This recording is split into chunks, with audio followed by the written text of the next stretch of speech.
Of a man killed on a smart motorway says she's disappointed that the new government isn't doing more to improve safety. Claire Mercer had hoped it would be a priority for the government. When in opposition, Sheffield MP and now Transport Secretary Louise Haigh said smart motorways were putting lives at risk. But today, in her first Transport Select Committee meeting, the focus was on a road safety strategy for rural and urban roads. We'll hear from Claire Mercer in a moment, but first here's Hannah Gray with a reminder of Claire's story. Claire Mercer lost her husband Jason in 2019. He died on a section of the M1 near Sheffield without a hard shoulder. He'd had a minor collision with another driver and had pulled over to exchange details. A lorry drove into them and they were both killed instantly. Claire says the technology had failed and she's been campaigning for a smart motorway ban ever since. We're led to believe that these are smart motorways. They're sold as smart motorways, but they're not as smart as they're made out. At least 79 people have been killed on smart motorways since they were fully introduced in 2010 in a bid to ease congestion. Before Labour got into government, Transport Secretary Louise Haigh was critical. Last year, over 4,000 breakdowns were missed by this faulty technology. These shocking statistics show motorists have been left at risk by the government's shambolic rollout of smart motorways. But today, at the Transport Select Committee meeting, they said the smart motorway technology was now working well. Her focus is now on road safety more broadly. We have started the process to set in place the first road safety strategy in this country for over a decade.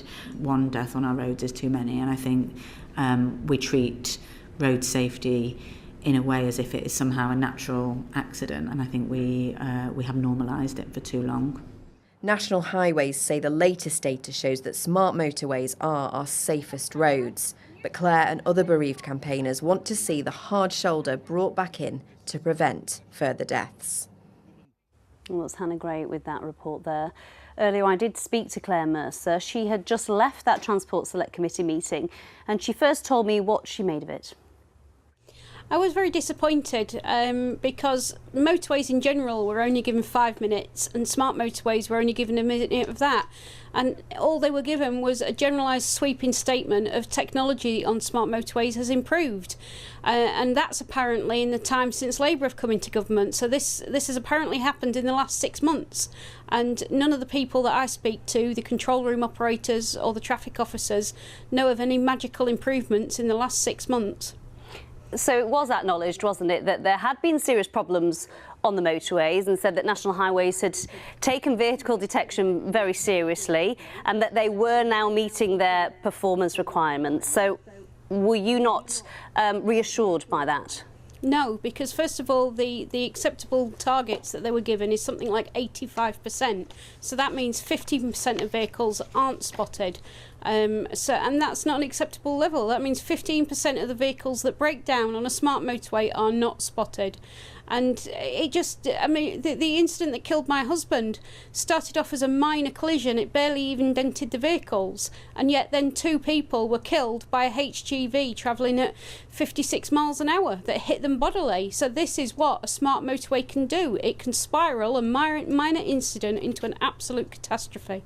Louise Haigh, the Transport Secretary, did say that 1 death is too many and that she'll be setting out in place the first road safety strategy in this country for over a decade. What did you make of that?